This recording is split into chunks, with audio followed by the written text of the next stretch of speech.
3.3. So we're doing a 3.3 Toyota Highlander. And on this right here, all you're gonna need is that 10. It's some 10s to take that off. You got a connector.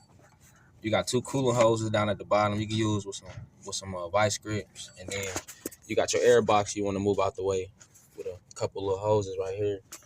And then when you go to loosen up that belt for the Highlander to get to that power steering pump, all you got down here is a 14 millimeter. I use a flex, and then right down here, you got two set screws, and they're gonna be 12. You loosen that up until that belt come loose, and then you got a hose here that come from the top, and then it goes down to the bottom. That's on that V6 3.3. Then you want to come under here.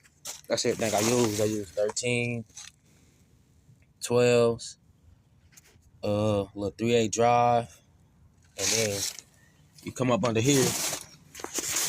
That pump gonna be sitting right there, and now you got right there.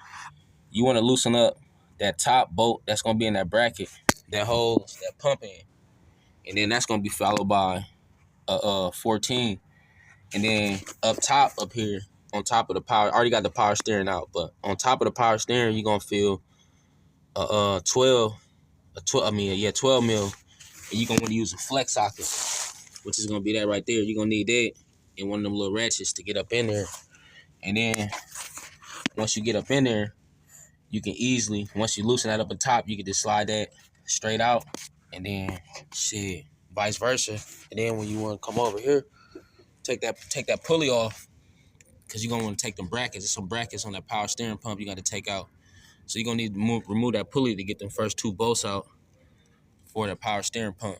So you can slide them two bolts out and then put that bracket on a new pump. And then you got a sensor here that's gonna be on top, and it's gonna be located right up here. All you're gonna use is a crescent wrench. Use a crescent wrench, loosen it up, and then unhook the connector up there. And then that's it.